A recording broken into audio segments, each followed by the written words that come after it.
আচ্ছা ভাইয়া, তোমার কাছে কি চিরুনি হবে? কি চিরুনি চিরুনি কি চিরুনি, মাথা চিরুনি, চিরুনি।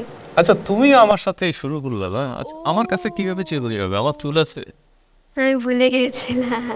তোমাকে একটা কথা বলি, আচ্ছা তোমার মাথায় চুল আছে, আমার নেই, ওকে। ঠিক আছে? তোমার নিশ্চয়ই পার্লারে যেতে হয়, হ্যাঁ বটে। তোমার সাবান শ্যাম্পু লাগে, হ্যাঁ হ্যাঁ, অবশ্যই। কিন্তু আমার লাগে না। তোমার চুল শুকাতে সময় লাগে, অনেক সময় লাগে। কিন্তু আমার লাগে না। তোমার টাইম মানি বেঁচে গেল। সমস্ত কিছু আমার বেঁচে যাচ্ছে। তোমার মাথায় নিশ্চয়ই উকুন হয়, না না না না না না কিন্তু আমার মাথায় উকুন হয় না, অনেকের মাথায় হয়। না, আমার হয় না। কাজে আমার চুল নেই, আমার কত ধরনের সুবিধা আছে সেটা তোমাকে বুঝতে হবে। আমার শুধু একটাই প্রবলেম, এটা হচ্ছে মশারির ভিতরে যখন ঢুকি বা বের হই আচ্ছা তখন একটু মাথাতে পিছিয়ে যায়। আমার পাশে আপনারা দুইজন অতিথিকে দেখতে পাচ্ছেন।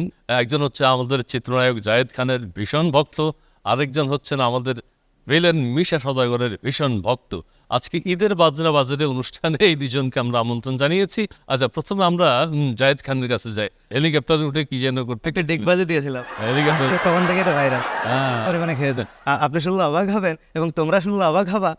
আমি কিন্তু কখনো ভাবিনি যে এই এই ডিগবাজিটা দেওয়ার পর এত পরিমাণে আমি জনপ্রিয় হব। শার্ট সঙ্গে দেখেন না, জায়েদ খান সবার উপর। আচ্ছা এটা মিশা সওদাগরের কাছে। মিশা সওদাগরের কোন ডায়লগটা খুব বেশি ভালো লাগে?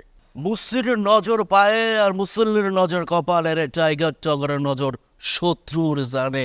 নাম আমার লালু, ব্যান্ডটা বড় চালু। নাম আমার লালু, ব্যান্ডটা বড় চালু। বিপদে বললে দুলাবাইরা ডাকি খালু। নাম আমার লালু। মিশা সওদাগরকে তুমি পছন্দ করো, ভবিষ্যতে নিশ্চয়ই ভালো অভিনয় করার ইচ্ছা আছে। অবশ্যই। আচ্ছা জায়েদ খানের কাছে আবার আসি। একটা ফিল্ম মুক্তি পাবে খুব, সোনার চোর।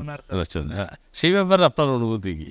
আসলে অনুভূতিটা খুবই হৃদয় বিদারক। কারণ এই এই শুটিং স্পটের যে দৃশ্যগুলো আমি যখন শর্ট দিয়েছিলাম, বিশেষ করে শীতের দিনে এই যে কর্দমাক্ত হয়ে জায়েদ খান একটা মানে মানে কি বলবো, অভিনয়ের সেরা চ্যালেঞ্জটা নিয়েছে।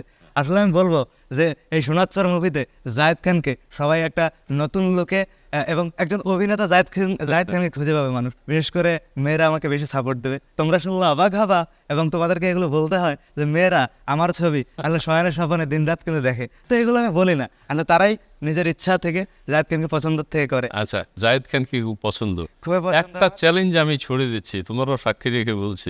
কি জায়েদ challenge খান যে ডিগবাজিটা চালু করেছে বাংলাদেশে, এইটা তুমি করতে পারো না। এটা তোমার দ্বারা এটা কোনো কথা বললেন ইসমাইল ভাই? আমি যে কোনো সময় যে কোনো মুহূর্তে ডিগবাজি দিয়ে যে কারো ঘরের দরজা ভেঙে ঢুকে যাবো।